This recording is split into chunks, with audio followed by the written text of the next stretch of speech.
얘기해 보세요. 아, 되게 쑥스러워. 뭔가 막상 펼쳐보면. 뭐가 쑥스러워? 그러니까 이 여기 이제 빌립보서 4장 8절에서 13절에 아침에 이렇게 보면서 무엇이든지 참되며 무엇이든지 경건하며 옳으며 정결하며 사랑받을 만하며 칭찬받을 만하며 뭐 이러면서 결국 무슨 어떤 칭찬받을 만한 일이 있고 상받을 만한 일이 있을 때에 이것들을 생각하라고 얘기를 해요. 그래서 그 생각하라고 하는 건 뭐냐면 그 바울에게서 보고 듣고 배운 것 그것들을 기억하면서 그 생활을 할 때 그렇게 살라는 거지. 그러니까 근데 이제 이런 거에서 얘기해요 계속.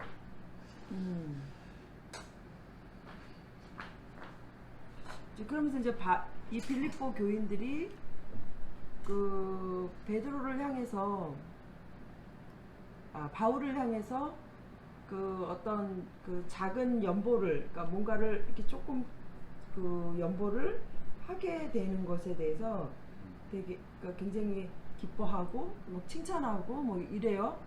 근데 이제 그러면서 바울은 뭐라 그러면 나는 궁핍에 처할 줄도 알고 부한 것도 알고 나는 어떠한 상황이 어떤 형편인지 자족하는 감사하고 그 삶에 그 삶에 적응해서 잘 살 수 있는 나는 일체의 비결을 배웠다라고 이야기하면서 나는 모든 것을 능력 주시는 자 안에서 내가 모든 것을 할 수 있다라고 이제 말을 하죠.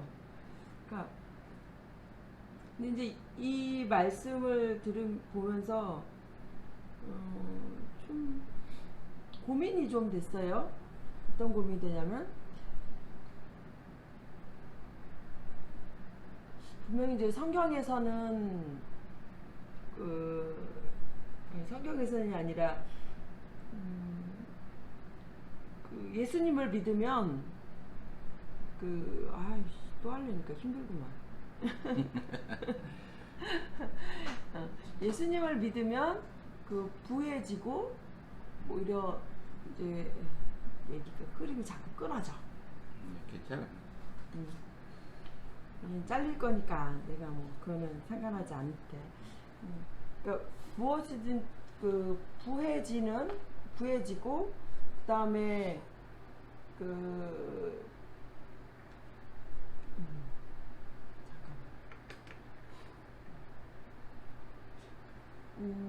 이제 예수님을 믿으면 뭔가 부자가 될 것 같고 강해질 것 같고 뭔가 더 우리의 부족한 부분이 채워질 것 같고 우리가 이제 그렇게 생각을 하는데 근데 가만히 이렇게 또 따지고 보면 그 이스라엘이 하나님 선택받았다라고 하는 이스라엘 백성들에 보면 하나님이 초기에는 부하게 하시지만 그러나 전체적인 이스라엘의 역사 속에서 보면 참 고달픈 삶을 살고 있잖아요. 지금도 고달픈 삶을 살고 있고 이걸 쓰고 있는 이제 바울도 고달픈 삶을 살고 있고 그런데 우리 이제 현대의 그리스도인들의 삶을 보면 예수님을 믿으면 모든 게 만사형통될 것 같은 그리고 그게 당연한 것처럼 여겨지는 그래서 우리가 어떤 어려움과 문제에 직면하게 되면 하나님 앞에 기도를 했을 때에 그런 기도 응답들을 받아서 늘 이렇게 순탄하게 어떤 어려움들이 해결되어지는 것이 어떤 그런 영적인 능력이 있는 사람처럼 그렇게 보여진다는 거지. 근데 그렇게 그런 거 이제 생각해 보면 참 슬퍼져요. 내가 약간 최근에 있었던 이제 나의 기도 생활, 하나님 앞에 간절하게 기도했던 이제 그런 내용들을 하나님 앞에 기도했는데 응답하지 않으신 것에 대해서 그것에 대해서 하나님은 어떤 뜻을 우리를 향하신 어떤 뜻을 갖고 계신 걸까? 하는 것이 굉장히 이제 궁금함이 생기게 되는 거예요. 저한테는. 그렇죠. 예. 아, 참나 네. 어려워. 그러니까 이 앞에 부분은 다 잘라 버릴다 생각하고. 아니 그런 거 신경 쓰지 말고. 응. 근데 우리가 신약에 보면 신약이 우리에게 보여주는 메시지는 예수님을 닮으라는 거잖아요. 그렇잖아. 예수님 그치. 하나님의 그 보좌 영광의 자리에서 내려오셔가지고 이 목수의 아들로 그리고 심지어 방도 없어가지고 마국간에서 그리고 그 강보혜사에서 말구유 안에 누워야만 되는 그런 굉장히 낮아지신 신약은 이렇게 예수 그리스도의 삶을 통하여 이렇게 낮아짐에 대하여 얘기하고 그리고 예수님께서 가르쳐 주신 이 낮아짐은 꼭 제자들에게도 그대로 낮아짐으로 이야기가 되었습니다. 그리고 신약 전체에 흐르는 이야기는 예수님의 구원의 메시지뿐만 아니라 예수님의 이 낮아지심을 우리에게 이야기하면서 너희도 낮아지면 그런 삶을 살라 이렇게 얘기하는데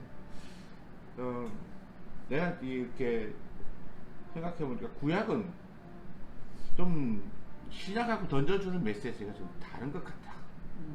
이게 뭐 내 해석이 100% 맞다라고 말할 수는 없겠지만 그러나 구약에서 보면 하나님께서 아브라함을 부르시는 일부터 시작해서 그 구약에 나타나는 많은 이 성경 속에 나타나는 이 성공의 인물 그 인물들이 가지고 또 인물들을 통해서 보여주시는 이 메시지가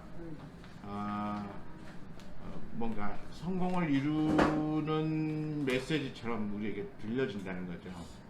그렇죠.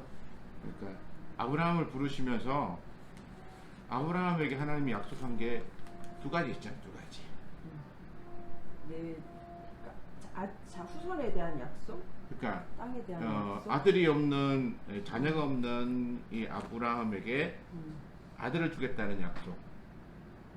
그리고 또 땅이 없이 그냥 양을 끌고 다니면서 목축하던 이 아브라함에게 네가 이제 정착하며 살 수 있는 땅을 주겠다라고 하는 약속입니다. 그러면 이 두 가지는 우리가 세상적으로 볼 때는 일종의 성공이거든, 성공.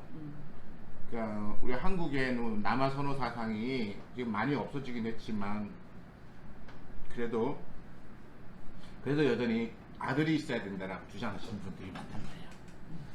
그리고 이 아들은 그 가문의 대를 이어야 되고 또 그 가문이 대를 이음으로써 맥이 끊어지지 않으므로 계속 성공적인 삶을 이어가는 거야. 우리가 구약 시대를 봐도 아들이 있는 집안은 이렇게 대를 쭉 이어오는데 아들이 없는 집은 거기서 대가 끊기잖아요. 그러니까 이 아들을 준다는 것들 중에 성공에 대한 어떤 메시지처럼 들려지고, 그 다음에 땅이 없이 그냥 정처없이 떠돌아다니던 아브라함에게 땅을 주겠다는 약속은 곧 하나님께서 내게 성공을 주겠다는 약속하고 같이 여겨진단 말이에요. 그리고 실제로 아브라함이 하나님의 말씀에 순종해서 가나안 땅에 들어왔을 때 당장은 안 주셨지만 내가 좌우로 다니면서 땅을 다 한번 밟아봐라. 동서남북 다 네가 원하는 대로 다니면서 밟아봐라. 그 밟는 땅을 다 너와 내 자손에게 주겠다라고 말했단 말이야. 그러니까 우리가 이걸 이렇게 받아들이면 굉장히 욕심나는 거죠. 내가 나와 내 후손이 가질 땅을 난 내 욕심껏 갖겠어 이러고 막 돌아다니면서 막 속도를 내 가지고 온 땅을 다 밟고 다니면 톨스토이 이야기처럼 그 밟은 그 모든 땅이 더 넓어질 거 아니야. 내가 천천히 걸어 다니면 반론 면적이 적은데 내가 막 뛰어다니면서 아니면 막 말을 타고 다니면서 막 그렇게 해서 밟으면 훨씬 더 넓어질 거야. 톨스토이가 여기에서 영감을 얻었을까? 그 소설이 아마 그럴 것 같아요. 그러게. 예. 그래서 이게 결국은 여기에 인간적인 생각만 조금 집어넣으면 내가 성공을 하기 위하여 내가 얼마나 많이 노력을 거기다 더 첨부할 수 있는가. 그러니까 들어갈 수 있는 거 아니야. 그렇잖아. 뭐 땅을 내가 밟고 싶은 대로 밟고 내가 밟는 땅 다 준다고 했으니까 하나님 역설이잖아. 그러면 내가 막 요즘 같으면 막 자동차를 타고 다니면서 막 가서 거기 그 땅에서 밟고 여기 말뚝 딱 이렇게 하면 내 땅 되는데. 그러니까 어쩌면 구약 시대에는 그런 메시지를 던져주는 것 같아요. 아브라함에게 뿐만 아니라 이삭에게도 마찬가지죠. 이삭에게도 그 가나안 땅에 흉년이 들었을 때에 애굽에 피난 가려고 했는데 가려고 하니까 하나님 가지 말고 여기 머물라. 그랬더니 그 해에 농사지어서 거둔 게 뭐 100배나 되더라. 이게 이삭에게도 이 부함을 약속하고 부함을 이루어 주시거든요. 아브라함이 가서 막 사람을 속이고 그런데도 하나님께서 오히려 그에게 막 불을 더해 주셨거든요. 근데 이삭에게도 하나님께서 여전히 계속해서 불을 더해 주고 계신다. 그 야곱은 어떠나? 야곱은 똑같잖아. 야곱 형을 속이고 사실은 안 되잖아. 아버지도 속이고 그리고는 이제 자기 살겠다고 도망간 사람이잖아요. 그런데 그 도망간 이 야곱에게 내가 함께 할 것이고 그리고 내가 다시 돌아오게 하겠다는 약속까지 다 주시잖아요. 그리고는 야곱이 가는 곳마다 함께 하면서 그 삼촌의 집에 있는 것들을 이 야곱에게로 이렇게 다 하나님 돌리신다고. 돌리는 방법이 속임수는 아니지만 그러나 어쩌면 속임수처럼 보일 수 있는 그치. 방법이죠. 네. 그러니까 이 삼촌의 아들들이 네가 내 아버지 거 다 훔쳐간다고 그런단 말이야. 그건 하나님께서 하신 방법이기 때문에 우리가 속임수는 아니라는 것은 알지만 어쨌든 이 야곱에게도 보여주신 게 세상적인 모습으로서의 성공이라고. 성공 부해지잖아. 자기가 이제 형 에스를 만나기 전에 때를 이렇게 세 때를 나누어 가지고 가면서 첫 번째, 두 번째, 세 번째, 자기는 세 번째 안전하게 가고 그리고 형에게 이렇게 내가 이걸 죽여놓으라고 내가 여기 갔다가 이렇게 막 큰 무리를 이루고 왔다고 이 부함을 보여주잖아요. 사람들도 많이 기대해요. 그러니까 사람들이 구약 성경을 바라보면서 기대하는 게 그런 게 아닌가. 아브라함처럼 부해지고 이삭처럼 부해지고 야곱처럼 부해지고 또 지금 야곱의 아들인 요셉도 애굽에 내려가서 총리가 되는 어마어마한 성공을 이루고 그 민족을 구원하잖아. 그 사람들 그러한 부함과 성공을 오늘 이 창세기를 보면서 사람들이 너무 그게 이렇게 매어 달린 게 아닌가. 그거를 뭐 기대하고 바라보고 기도할 수도 있죠. 아니 기도할 수 있는데 그러면 우리는 우리의 시선이 자꾸만 구약에만 그것도 창세기에만 너무 매달리게 된다는 거죠. 그러니까 우리는 우리의 성경이 창세기 하나만 있는 게 아니잖아. 창세기를 통하여 보여준 하나님의 메시지가 있는가 하면 구약 전체를 통하여 보여주는 하나님의 메시지도 있고 그 다음에 우리가 지금 빌립보스 얘기했는데 빌립보스 신학이잖아. 신약 속에서 던져주는 메시지는 여기하고 또 사뭇 달라요. 아까 말했듯이 예수 그리스도가 자기의 직위와 모든 것을 다 내려놓고 인간으로서 낮아짐으로 그것도 인간들 속에서도 굉장히 이 낮아진 사람들의 속으로 들어오신다고. 그러면서 그 낮아진 사람들의 속에서 사시면서 예수님이 이루시고자 하는 이 사명을 감당하시잖아요. 그러면 우리가 구약 시대적인 어떤 이 창세기적인 이미지를 가지고 있다면 성공하셔야지. 성공. 예수님이 오셔가지고 하늘 지위 뭐 다 버리고 오셨어도 오셔가지고 뭔가 부유해지고 강해지고 높은 지위에 올라가고 뭔가 무리를 이루어서 이 땅 가운데서 하나님 나라를 이루는 그 예수님의 제자들이나 그 주변 사람들이 바랬던 것처럼 뭔가 하나님 나라를 이루는 로마도 뭐 물리치고 이런 것들을 해야 구약 시대의 메시지가 신약 시대의 메시지와 같아지는 거 아닙니까? 근데 서로 다르잖아요. 그러니까. 지금 현재로서는. 그러니까 저도 이제 이거 오늘 말씀을 읽으면서 그 부딪혔던 것들이 이제 그런 거예요.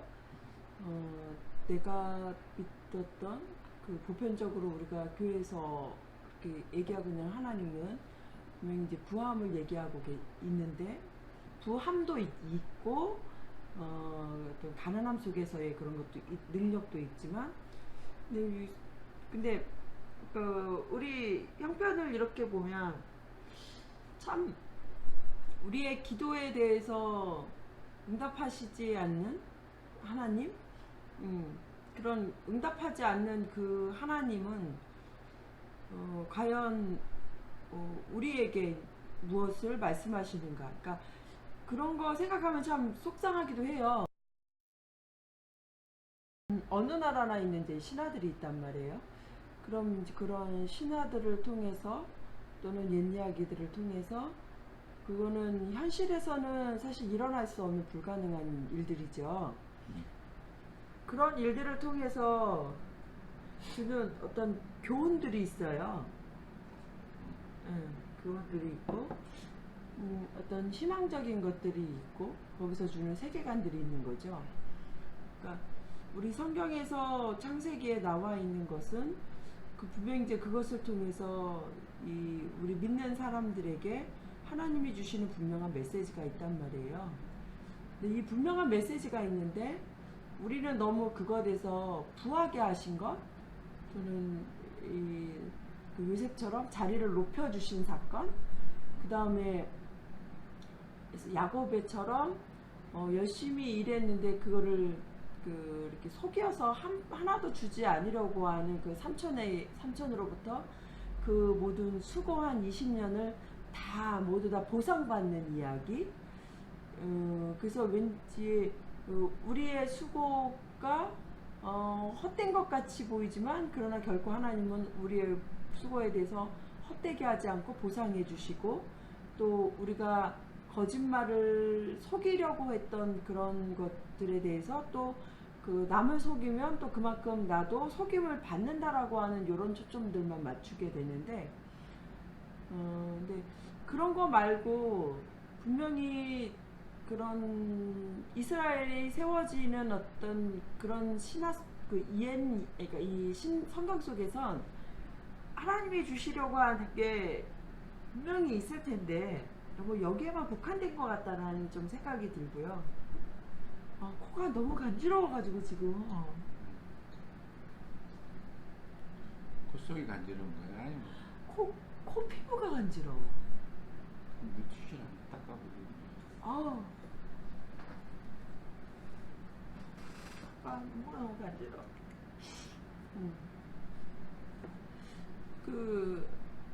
지금 얘기가 방향을 못 잡고 산으로 가고 있어. 내가 너무 의식해. 그리고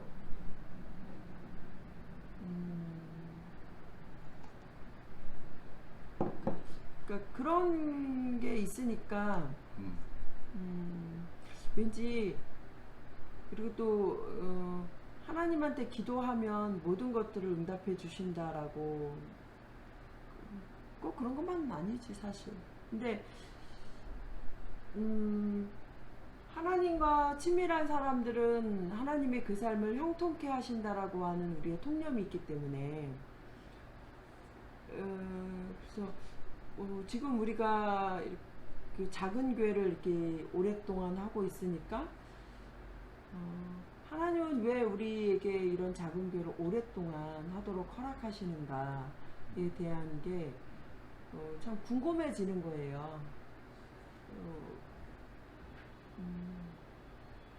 어, 이렇게 조금 더 이렇게 더 많이 성장시켜 주시면 참 좋겠는데, 그런 것들을 허락하지 않으시는 이제 하나님을 보면서, 하나님은 우리가 무엇을 깨닫기를 원하시는 걸까?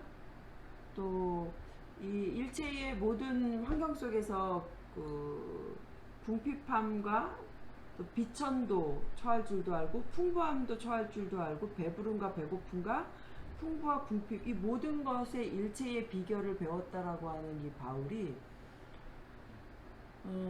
그 모든 속에서도 이제 감사할 수 있다고 하는 그 바울이 나는 잠시 이렇게 생각을 좀 해봤어요. 나는 그러면 나의 이 어려움을 나는 온전하게 감사하고 있는가 하는 거에 대해서 근데 내가 간혹은 여기서 도망가고 싶은 생각이 드는 걸로 봐서는 내가 여기서 거하는 거를 일체 여기서 이것을 자족하며 사는 것을 내가 온전히 터득하지는 못했구나라는 생각이 좀 들어요. 내가 이 생활을 대해서 아주 깊은 감사와 깊은 깨달음을 내가 아직 못한 게 아닌가 그런 생각도 좀 들었고요. 그리고 성경은 우리에게 말하잖아요. 약한 자들을 들어서 한 강한 자를 없는 자를 들어서 부한 자를 부끄럽게 하신다라고 하시는데 내가 아직 그 말씀을 의미를 완전히 이해하고 깨닫지 못한 것 같아요. 왜냐하면 이렇게 생각한 것 같아. 아직까지는 내가 여기서 약한 자를 들어서 강한 자를 부끄럽게 하신 것, 즉 약한 아브라함이나 이삭을 들어서 그렇게 강대국 그 주변에 있는 강대국 그 강한 사람들에게서도 결코 꿀리지 않는 거기 살면서 그렇게까지 이제 성장한 또는 없는 자를 들어서 이제 부하게 하시는 거 없는 자를 들어서 결국에 가서는 하나님이 그의 삶을 풍요로 채워주시는 것이라고 나는 이해하고 있었던 것 아니었을까. 그러니까 그 고난을 당하나 그러나 그 고난으로 인해서 결국은 하나님이 그것에 대한 보상을 주시다고 하는 나는 보상적인 개념이 아직도 내 속에 있는 것 같다라는 생각이 들었어요. 우리 많이 가지고 있지 않나요? 그렇죠. 많이 가지고 있죠. 많이 가지고 있는데 제가 이제 생각하기에 우리 이만큼 작은 교회를 했으면 이 정도면 이제 하나님 우리 보상해 주실 만도 하지 않나 하는 이제 이런 생각들을 내가 가지고 있었던 거지요. 우리 너무 옛날 이야기 많이 들어서 그렇죠. 맞아요.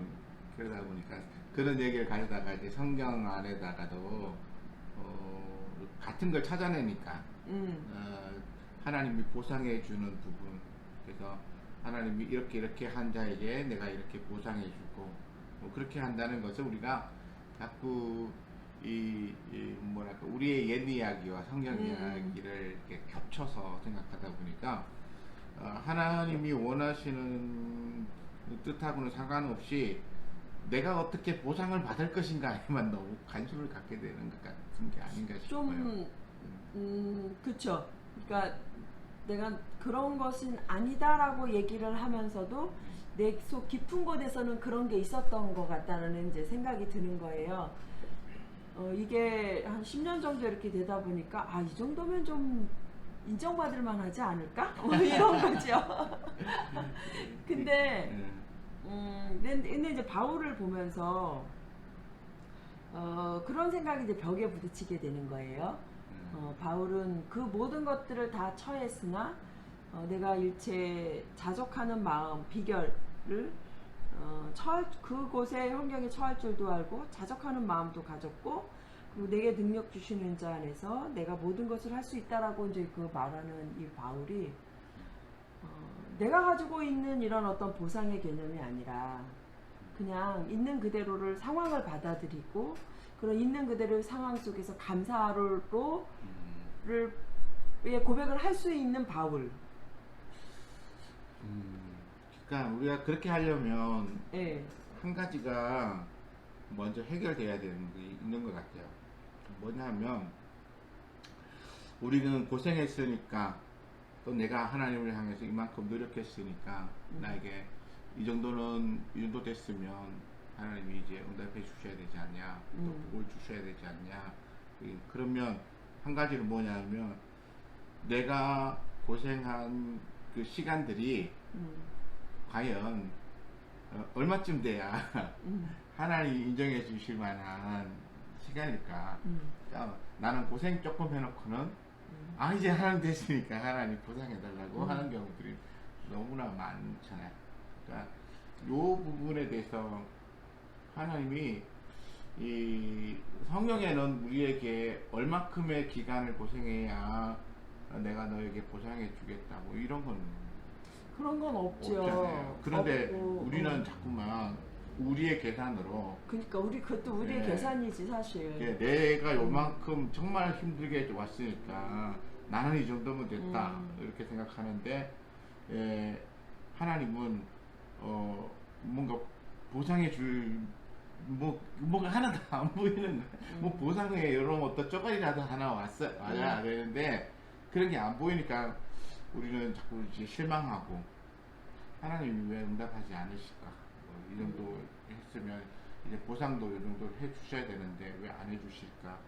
이런 것에 우리 자꾸 연연하게 되잖아요. 그렇죠. 그렇죠. 그건데 그러니까 나는 바울에게서 본 거는 일체 그런 것도 아니라는 거예요. 그런 것조차 생각하지 않는 바울의 모습을 본 거예요.